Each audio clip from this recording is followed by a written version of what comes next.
decided that we're not going to waste our votes for the other guys because the other guys will not win. So we're going to put all our votes for Weah. Those of us who want him to stay in power, and those of us who want Joe Boakai to remove Weah, we're going to put all our votes behind Joe Boakai. That's how the Liberian people voted. So, to some extent, it was not a rejection of Alex Cummings. It was not a rejection of Teron Gonglo. It was not a rejection of the other candidates. It's just that the people didn't want to bother wasting their votes for candidates whom they believed would not do so well and could not get the job done. Now, and part of the reason why Boakai did as well as he did is because for years, I inculcated and drilled that in the minds of the Liberian people. That if you want to remove George Weah, Joe Boakai is the guy to rally around. Whether you like it or not, he's your guy. He's your guy. For years and years, I kept hammering that message, hammering that message. So much so that lots and lots of people, some of whom naturally would not support Joe Boakai, rallied behind Joe Boakai. Even though today my UP friends don't give me any credit, but they all know the truth. The Liberian people know the truth. If you ask them here, who breathed life back into Unity Party and resurrected Joe Boakai's political career? Of course, the answer would be, what would be the answer? Yeah, but people already know that. So the people did that. Now, George Weah won the runoff. I mean the first round. George Weah won this first round. To be honest with you, I did not expect Weah to do this well. How many people did not expect Weah to do this well? Number one, right here. I did not expect George Weah to do this well. I did not.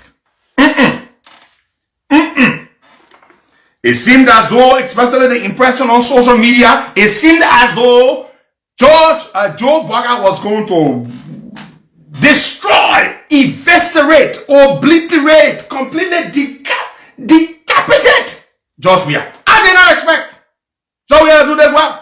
If you disagree with me, say it. Did you expect George Weah to do this well? No, I did not. And to be honest, I don't know how they did it, but clearly these results show that. Now, to our friends on the other side in the Unity Party, our friends in the Unity Party, who say, we don't need you, you are irrelevant, you are insignificant. These election results, I'm sure by now you are humbled by them. The election results, if they have not humbled you, I don't know what will humble you. You need everybody. Weah won the first round by less than 1 percentage point. Less than 1 percentage point. We are going into the runoff as the winner of the first round is not very good for Unity Party. Not very good. Let's be frank. It is not very good for the Unity Party that George Weah, whom we all have said was so unpopular that the Liberian people hated his guts and would never vote for him again, actually gave more votes to George Weah than they gave to Joe Boakai. A couple of trends we saw. Couple of trends. Who expected Lofa to vote for Weah the way they did? Who expected that? Who? Please tell me. Who expected Lofa County, especially Foya, the place where Joe Boakai was born? Who expected Foya to abandon Joe Boakai? I'm being objective. I'm being very objective here. Very objective. George Weah. What happened? Because everybody thought that UP was going to sweep Monserrate County, but that didn't happen. It did not happen at all. So the arrogance that people have, that you're so popular, that you don't need anybody, that you can treat people who built your mission, your whole political machinery. As far as what the public is concerned, the rescue mission. The guy who built it, right here, Henry Costa talking to you. We don't need him. He said, nobody. He's this. He's finished. Well, this guy has, 7,800 people watching right now.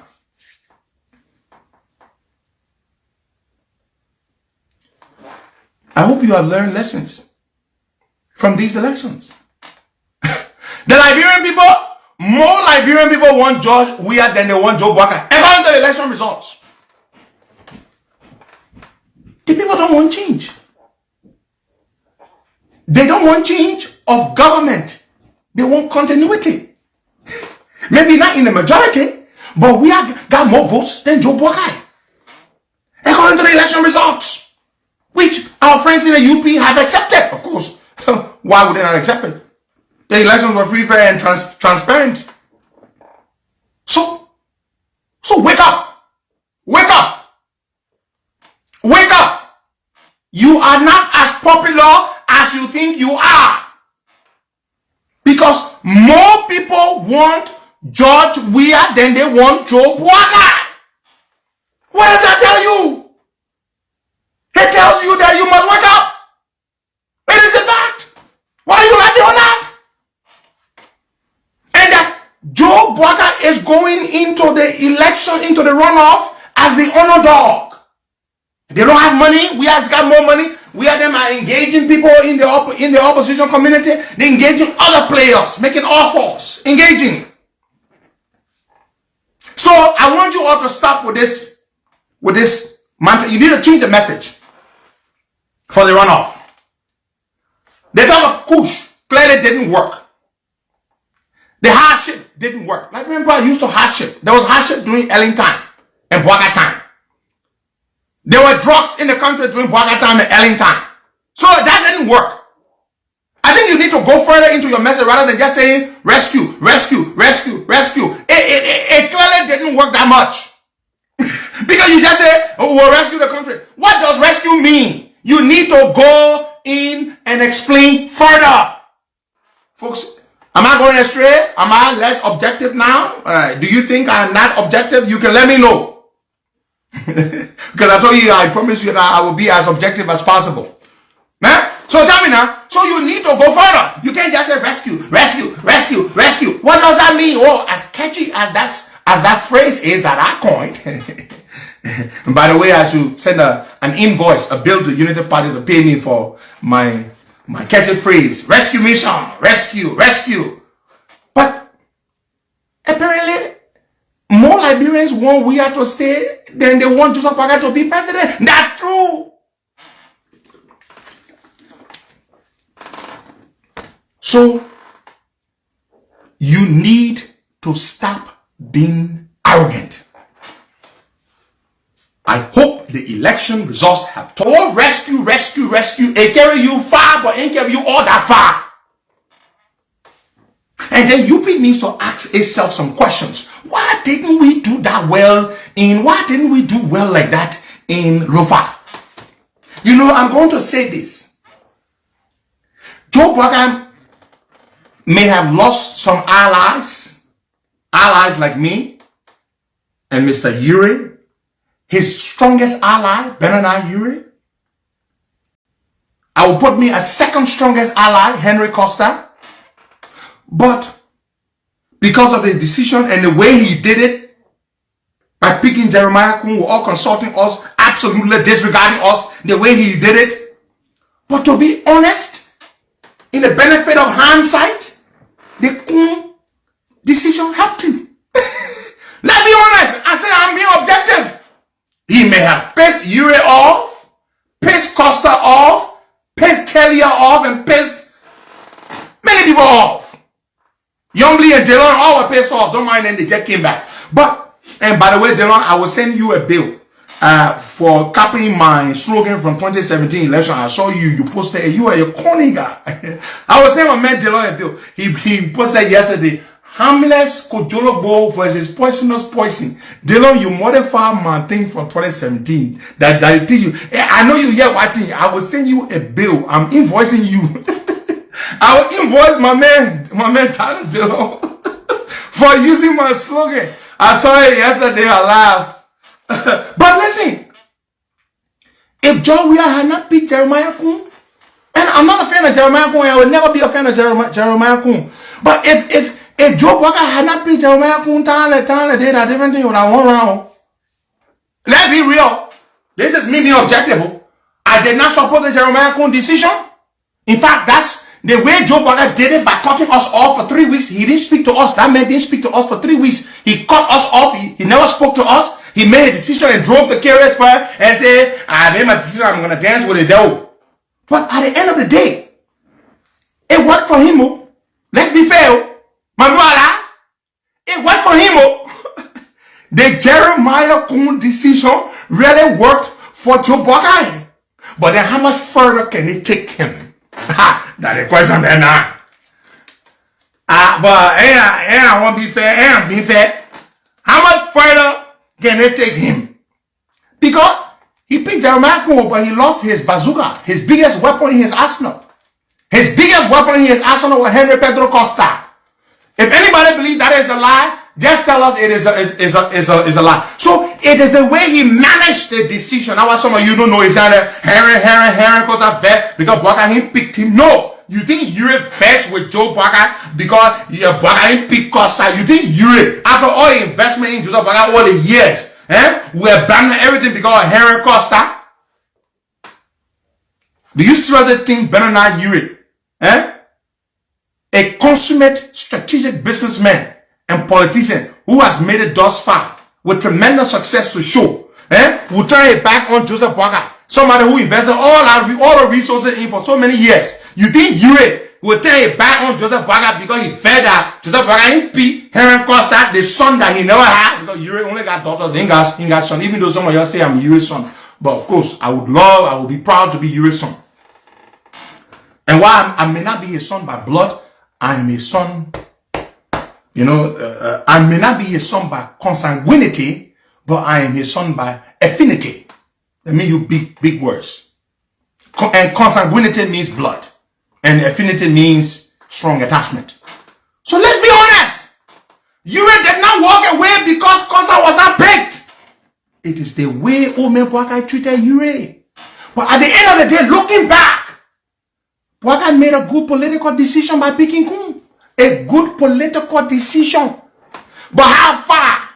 So the way he managed it, he should have sat us down. Bugger never called me Henry, he always called me nephew. That kind of relationship we had. Let me tell you something. I see them calling me back to back. Oh, Pedro, we need you. You don't want Bailey rescue mission. Can't let's finish the mission. But the mission say I want to kill a mission head.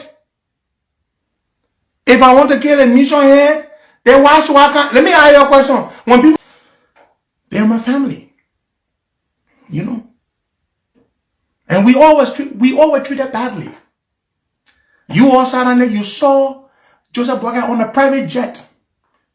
He and Ben and I were holding Joseph Bugger briefcase like that. Big man like Ben and I, you were holding Joseph Bugger briefcase. We served the man diligently.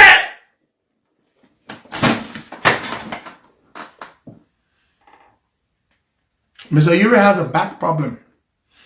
Like myself now, I'm struggling with back problem. When you get a 7 point in your backside hurting, you get just backside hurting you. Don't take it all the way. I'm just saying. So Joe Bugger knows that. So Joe Bugger leaned over to Mr. Ure when you're holding the bag and said, "Hey man, I know your back killing you, and you carry my big bag." You think Mr. Ure had to carry his bag? They were getting on the private jet. You remember the private jet? Mr. Ure and Tilly arranged and took him to Nigeria. We did many things. We did so much for the old man. Just because you have new friends now does not mean that you must be ungrateful to your old friends who were there when the others were not there.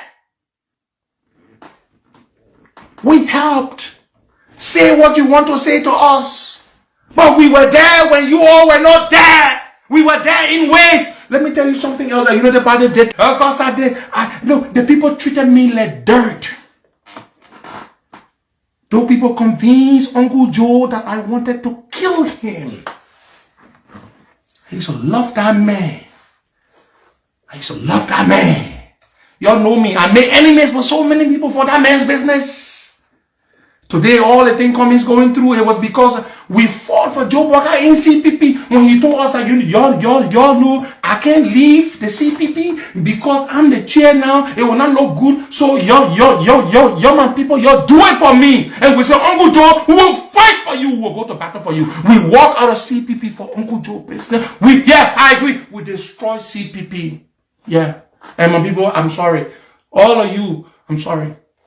The allegation is valid. I'm guilty as charged. I led the campaign to destroy CPP because I thought that if CPP remains and Joe Biden stays in, Cummings was going to use his financial wherewithal to outmaneuver us.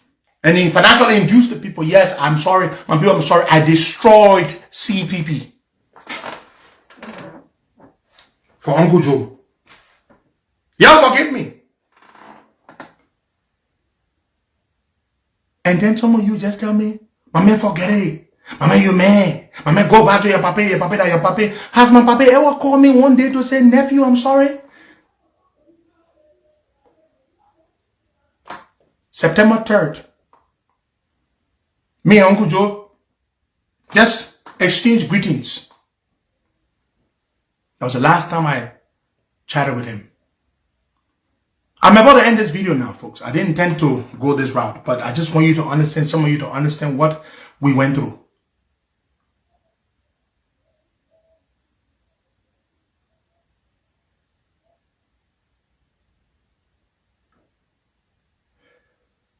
I'm sorry I became very emotional, folks. I'm very, very sorry, but we went through a lot. It's easy when you're not in somebody's shoes. But all you do is you tell them, my man, forget it, man. My man, leave it, man. You don't know it's easy, but I want you to, for a moment, put yourself in our shoes. Put yourself in our shoes. That's all you do. Put yourself in our shoes.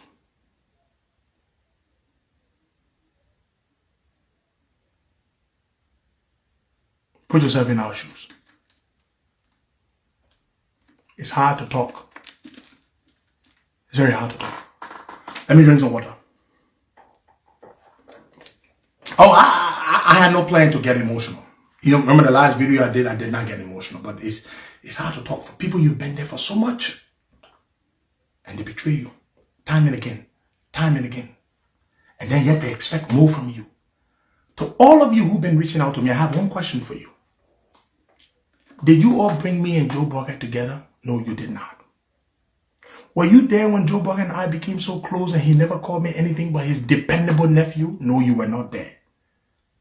Have you asked him why he hasn't mended fences with his dependable nephew? No, you haven't. But yet you still expect me to come back to support you.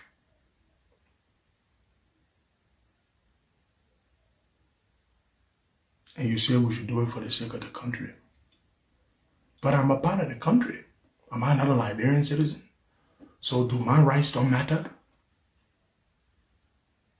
All my investments I made, do they not matter? Sake of the country. Sake of the country. Oh, now you want to do it for the sake of the country? But I'm a Liberian too. What did you do for my sake? When they came upon me to lie and malign and destroy me, what did my uncle do to fight for his beloved, dependable nephew? Y'all go tell him that. All of you who have been coming to talk to me, y'all ask my uncle whether he ever picked up the phone one day to call me and to say, nephew, I'm sorry for what happened. I'm sorry for cutting you off.